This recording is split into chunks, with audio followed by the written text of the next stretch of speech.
ستاسو دشمنی که د مجبورۍ نه وه که د مستۍ نه وه؟ هلته په پردو کډو په پردو کورونو کې مې وخت تېر که د نن نه 15 کاله 22 کاله مخکې راروکیم او دا ځنګل کې پروت یم دا مې ژوند دی دا وګورئ څو خلکو سره لکه یاره تقریبا د ټیم سره خو 3-4-5 کورو سره شته جي 4-5 سره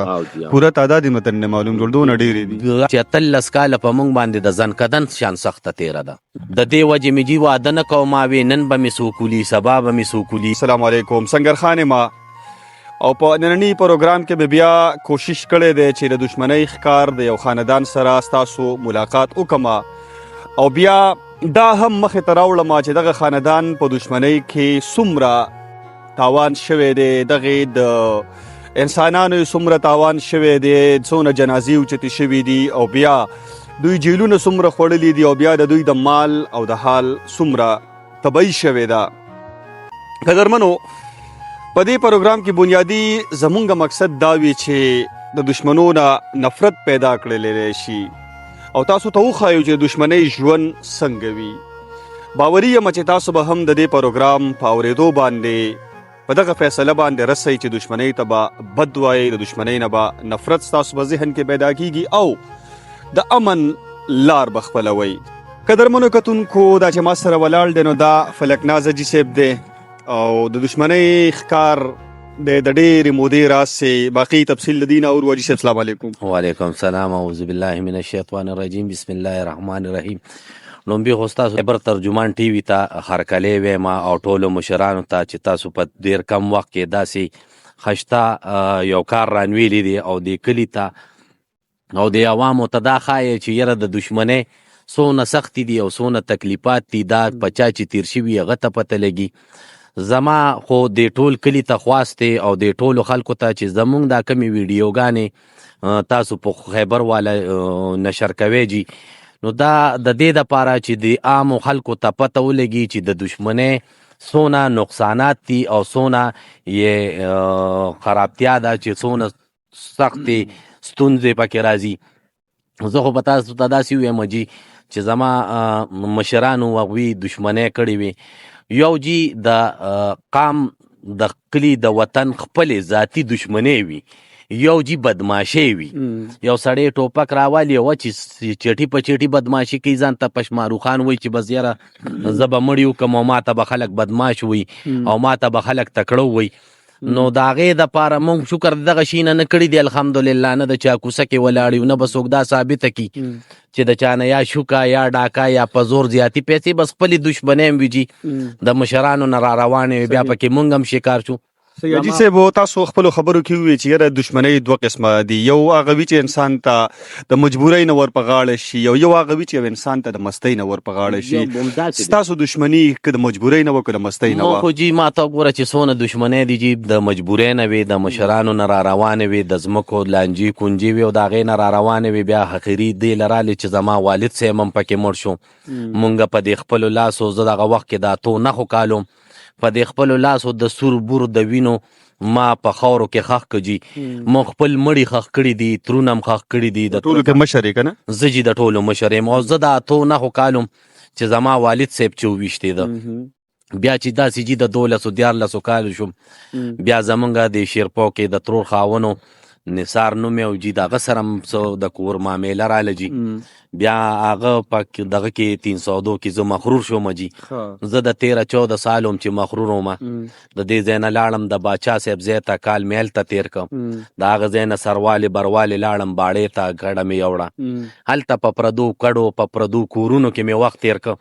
دا د خلکو ته د دې دپاره ویمه چې دا خلکه دا ومني چې او څوک مړ وکړي د هغه ژوند څنګه وي او دغه ژوند د هغه ښه نه وي. خلک خو مونږ سپینې جامې یا ټوپک ویني هغې ته وایي چې یاره خشته ګرځي خشته دی داسې دی خو خشته نه وي جي بدرنګ وي.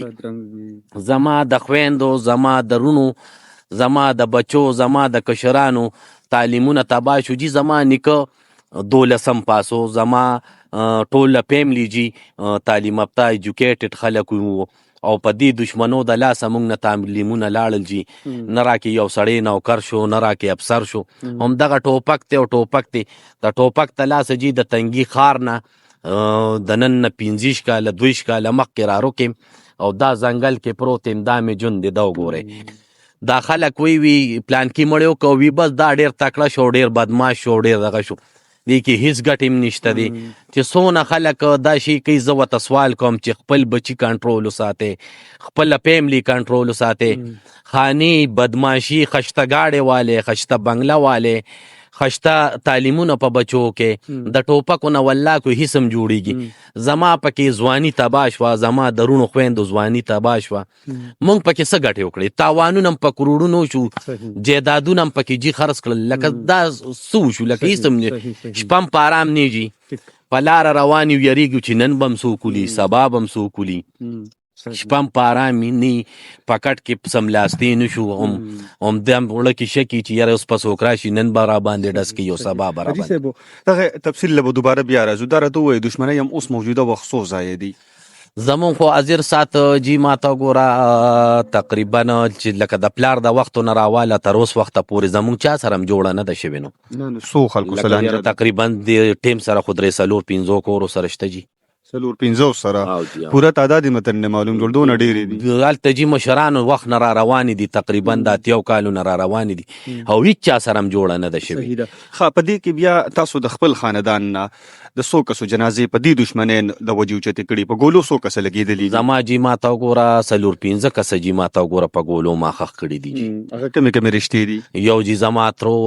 مشرو زمونږ د دا ټول تنګې پیژني په لیلیم سالار نوم یې جي هغه په ګولۍ مړ دی د غزوی نیر په ګولۍ مړ دی جانثار په ګولۍ مړ دی جي زما د ترور زامن په ګولۍ مړ دی جي دا ټول مونږ جي په ګولو مړ دي او ماته وګوره د خپل د رب نه خیر غواړو بس ماته وګوره زیر سات مونږ ورته ولاړ یو خدای دې رحم وکړي خدای دې د دې دښمنو او دا پتونو نه نور مو ساتي خدای دې ټول مسلمانانو ساتي حاجي صاحب تاسو ذکر وکړه کنه چې زما ځوانیم دې دښمنۍ وخړله سبق هم پاتې شو نو خپل دې سبق څونه ویلې دي ما جي لسم کړی دی او په لسم مې پرایویټ کړیو جي پاتم کې مې سکول پرېښود هلته د پلار دښمنۍ مې وي جي او بیا مې لسم پرایویټ وکړ پرایویټ مې جي لسم کړی دی او د هغې نه پس بیا جي په خپله د 302 شکار شوم جي جیل ته به لاړې بیا پکې جي 18 کاله مې مخرورتیا وکړه 18 کاله او جي 18 کاله پس د مخرورتیا نه رالم جي بیا مې ځان ورکه بیا جیل ته لاړم 2 کاله مې جي جیل تیر کړه ورګه د جیل وروسته راځو د مخرورتیا د ژوند څنګه وکړې د مخرورتیا چې کله شروع شوه په پردو کوټو کې اوسېدل شروع شو نو هغه څه تجربه ده یاره جي زه به تاسو ته داسې ویم چې زما والد صاحب او جانثار و هغه وخت کې ما ته وګوره الیکشن ته هم ولاړ خو تعلیم یافته کس هم و جي او د دې کلي د وطن جمع جرګې به هم کولې اصل رسوخ واله سړی و جي قومي وطن پارټۍ کې افتاب خان شیرپو سره جي و او د جانثار د ټول تنګي ته جي معلوم دي چې د هغه څه منډې وي او څه دغه یې و جي هغه خاني جي زمونږ د باچې د تخت نه راپرېوتي دو په ډیران راپرېوتي دو جي او بیا چې جي د ډیران نه تر اوچتېږي 18 کاله مخرورتیا او بل دا کو زړه کې چې د هر وخت یره وي چې ما پسې دښمن شاته را روان دی او نن به مې ولي او سبا نو تاسو جي د دې نه تاثرات والې چې 18 کاله په مونږ باندې د زنکدن شان سخته تیره ده د زنکدن نه را باندې زیاته سخته ځکه تیره دلته جي چې پردې مړیو کې پولیس په دې پکور کې ګرځي د قانون وطن د خامخا به جي ماته وګوره چې اف آی آر د باندې وشي پولیس والا به د لازمي کور کې ګرځي نو په هغې پښتو څه جي چې ستا په ښځو کې ماته وګوره پردي سړي ګرځي زه د ټولو ټوپک مارو ته ویم چې مړه ستا په ټوپک څه چې تا کله ماته وګوره پولیس دننه ګرځي ستا په هغې بدماشۍ څه چې ستا ماته وګوره خور زی بل کره کټوې پخی زی او د بل ته د اجرې لنګې راکاږي د دې څونه خلکو جي ته به ډېرې انټروی دي کړي دي او نورې ممو کې جي چې دا څونه خلک ته وینې د ټولو خلکو پردي کټونو لنګې راښکلي دي د دې ځای نه چې مخرورتیا کې لاړ شي جیل ته پردی لنګې راکاږي مونږ چې د چا انټرویوز هم کړي دي هغه ټول د دښمنۍ نه سر ټکي او ځان ته خلاصول غواړي خو حیران په دې یم چې دا دونه انټرویوز هم وکړل او نوې اورو یوې پلان کې ځای کې سړی راپاسېد او خبره د خبرې په شان نه و مرګ یې پرې وکړو نو زه د خفه په دې شمه چې دا هغه چې څوک پیاوړي اخته دي هغې ښه د ځان خلاصول غواړي خو دا نه وي چې ځان له ګوري نو دې تاسو ډېر پریشانه شمه دوی جي سلیدي نه وي څه یې کتلي نه وي د دوی همدا دغه وي چې یاره پلان کې بدماش دی او ډینګرې بدماش دی او زه به هم داسې جوړ شمه زه به هم سید نواب شمه خدای ظالمه ته خو د چا نه تپوس وکړه چې کله یو سړی مړ وکړي د دې ټولو ژوند جي همدغسې وي په پردی پوله باندې ګرځي په پردی حجره کې پروت وي جي پردی ډوډۍ ته پروت وي جي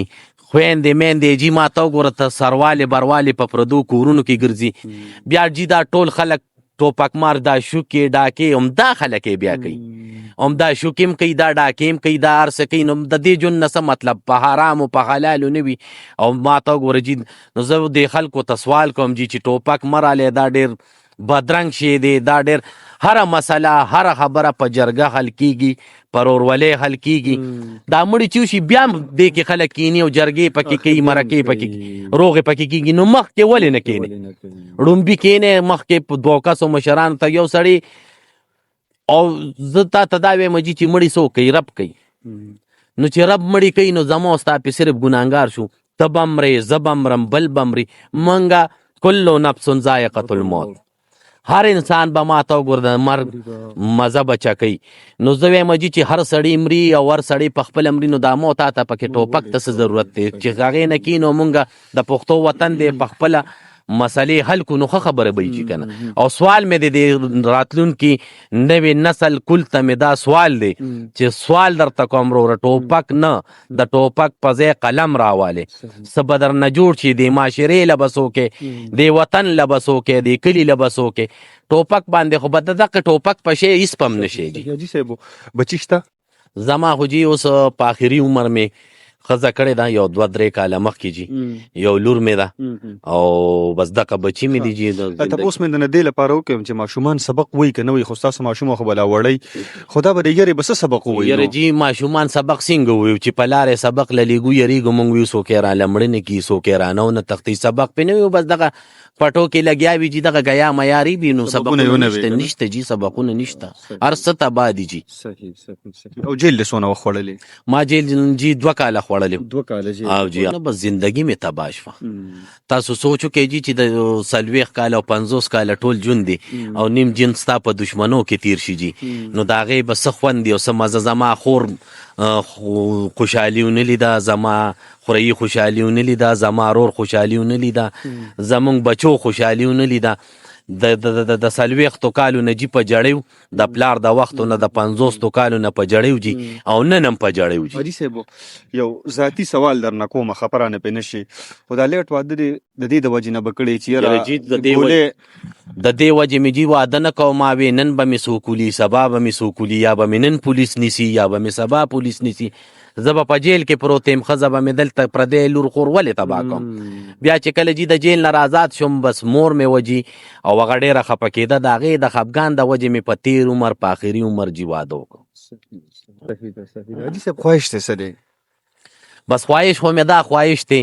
چې زه وایم چې زه د تنګي نه د پلین کوچ په سر کښېنم او پېښور ته لاړ شم خواهش خو مې دا خواهش دی چې دې پټي کې ځان ته ما ته وګوره څادر واچوم اوده شم پې دا مې خواهش دی چې خدای مې هغه زندګي واپس راولي چې زما ته وګوره د پلین کوچ په سر پېښور ته لاړ شم هغه دا مې خواهش دی چې د پټي په پوله باندې سملم بېغمه بېدرده چې یاره زما نه څه حال شته او نه مې څه دغه شته د دشمنۍ د لاسه جي په خپل کټ کې نشي موده کېدی نو په پوله به څه سملم یا د پلین کوچ په سر به څنګه کېنم جي دغه تفصیل تاسو واورېد او دغه باور لرمه چې د دې پروګرام سره به تاسو هم د دشمنۍ نه نفرت پیدا کوئ په خپلو ذهنونو کې دشمنۍ ته به بد وایئ او د امن لار به خپلوئ خوشحاله اوسئ خادم غواړم